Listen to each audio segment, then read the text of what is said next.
दरअसल ये वीडियो उस सवाल का जवाब है जो बिना किसी समाधान के जीवन में व्याप्त है। आज एक महाप्रभाव का समय शुरू हो चुका है 15 नवंबर सन 2024 से, और ये प्रभाव एक ऐसा प्रभाव आज हम आपके समक्ष प्रदर्शित करने जा रहे हैं जो न सिर्फ शनि देव के माध्यम से होगा बल्कि आपके अपने वृश्चिक राशि के धनाधिपति देवगुरु बृहस्पति के संयुक्त गोचर के द्वारा जो प्रमाण प्राप्त होगा, आज इस पर चर्चा होने जा रही है। देवगुरु बृहस्पति को यदि देखा जाए तो इस समय पर ठीक वो आपके सप्तम भाव पर चल रहे हैं वृश्चिक राशि के, जबकि शनि देव का गोचर चल रहा है ठीक चतुर्थ भाव पर। एक ऐसा स्थान है जहां पर ये दोनों ग्रहों की सहमति प्राप्त होती है और हमारी गाड़ी एक सही दिशा पर आगे बढ़ती है।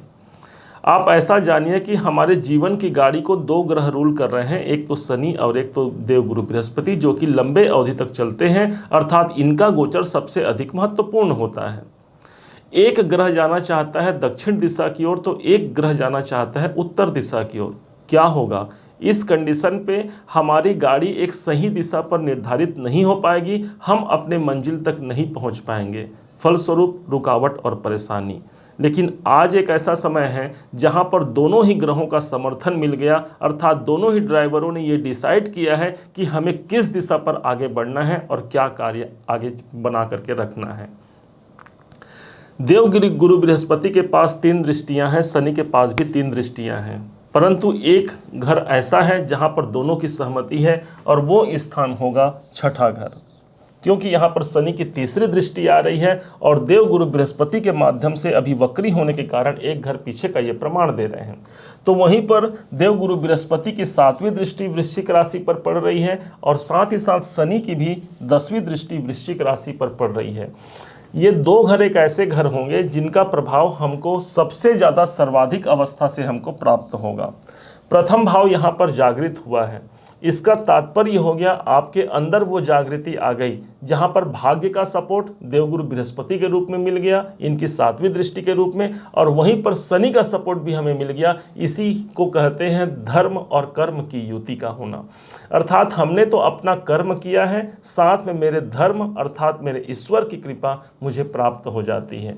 कोई कार्य आप करते हैं उस कार्य में सजगता आती है, कोई कार्य आप करते हैं उस कार्य को आप बेहतरी से आप उस कार्य को कर पाते हैं। लग्न यहाँ पर प्रभावी होना, अर्थात स्वास्थ्य में कोई परेशानी है, किसी कारण से हम किसी कार्य को नहीं कर पा रहे हैं, तो हाँ, यहाँ पर दोनों ही ग्रहों की जो युति है, जो योग है, वो मेरे लग्न को सबसे ज़्यादा प्रभावित कर रहा है, अर्थात वृश्चिक राशि ही इस समय पर सबसे प्रभावित राशि होगी, जहाँ पर शनि और गुरु दोनों का प्रभाव आपके अपने राशि पर पड़ रहा है। देखा जाए तो इस समय ऐसा समय होगा जहां पर कॉन्फिडेंस आपका कम नहीं रहेगा। जो कार्य आप करते हैं वहां पर भरपूर उत्साह और लगन के साथ आप अपने कार्य को करते हैं। निश्चय मानिए, यदि लगन और उत्साह में कमी नहीं है तो आपके उस कार्य में आपको विजय तिलक जरूर प्राप्त होगा, और यही है शनि और गुरु का प्रभाव जो आपके लग्न पर सबसे ज़्यादा सर्वाधिक रूप से मिलने जा रहा है। अब आते हैं दूसरे पॉइंट पर। दूसरा पॉइंट होगा जहां पर शनि और देवगुरु बृहस्पति का एक संग युति या एक संग दृष्टि का संबंध या एक संग देवगुरु बृहस्पति पीछे का प्रभाव दे रहे हैं। ये स्थान हो गया आपके जॉब का, आपके नौकरी का। शनिदेव स्वयं कर्म के कारक हैं, अर्थात ये समय आपके नौकरी में यदि परिवर्तन चाहते हैं, कोई बदलाव चाह रहे हैं, बदलाव का योग बनेगा।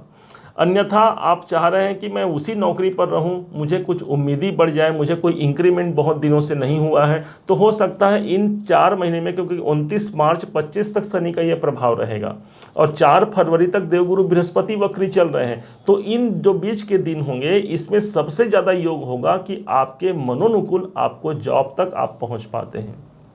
यही स्थान आपके रोग से आपको मुक्ति कराता है, यही स्थान आपके शत्रुओं से आपको मुक्त कराता है। कोई विरोधी बढ़ गए हैं जिसके कारण से हमने अपना काम तो 100% किया है, लेकिन कोई विरोधी है जो बार बार मेरे जीवन को प्रभावित कर रहा है, मुझे आगे बढ़ने नहीं दे रहा है, तो हाँ, इस समय पर मेरे विरोधी परास्त होकर मैं विजय को प्राप्त कर पाता हूँ। ये एक ऐसा समय है। छठा भाव प्रभावित होना, अर्थात कोई शत्रु हैं, कोई कर्जे बने हुए हैं, उन कर्जों से मुक्ति का कोई अवसर निकल के सामने नहीं आ रहा है, तो हो सकता है इस बीच के महीने में 4 साढ़े 4 महीने का जो समय बचा है, कोई ऐसी युक्ति, ऐसे संसाधन की प्राप्ति हो जाए जो मेरे कर्जों से मुक्ति के लिए मेरे संग संग चलने वाला ग्रह बन जाए। और वो होगा शनि और देवगुरु बृहस्पति। या कुछ ऐसे इनकम की वृद्धि हो सकती है, क्योंकि जो छठा घर है वो प्राप्ति का स्थान होता है, और प्राप्ति के स्थान पर दोनों ग्रहों का प्रभाव का आना अर्थात प्राप्त होने की संभावना कई गुना बढ़ जाती है। यहाँ ध्यान रखिएगा, आपके धनाधिपति हैं देवगुरु बृहस्पति, और धन भाव से इनकी दृष्टि पड़ रही है। मतलब आप जो कार्य इस समय पर करते हैं वहां पर आपको शनि का सपोर्ट मिला हुआ है। आप उस कार्य में अपने धन की वृद्धि करा पाते हैं, अपने पारिवारिक जो जिम्मेदारियां हैं उनका निर्वहन करते हुए एक नए मुकाम तक अपने परिवार को आप पहुंचा पाते हैं। ये एक ऐसा समय होगा जहां पर गुरु और शनि दोनों का समर्थन मुझे प्राप्त है, मेरे उन्नति का समय मुझे प्राप्त है। इसका लाभ उठाइए, अपने जीवन को उन्नत बनाइए। इन्हीं शुभकामनाओं के साथ अब ये वीडियो हम विराम देते हैं। उम्मीद है आप सबने इसे समझा, आप सबने इसे जाना है। यदि आपने इसे समझा है, जाना है, मेरे समझाने का प्रयास यदि आपको सार्थक लगा हो, मेरे समझाने का तरीका यदि आपको सार्थक लगा हो, तो हर बार की भांति इस बार भी अपना प्यार भरा लाइक और कमेंट करना कभी मत भूलिएगा।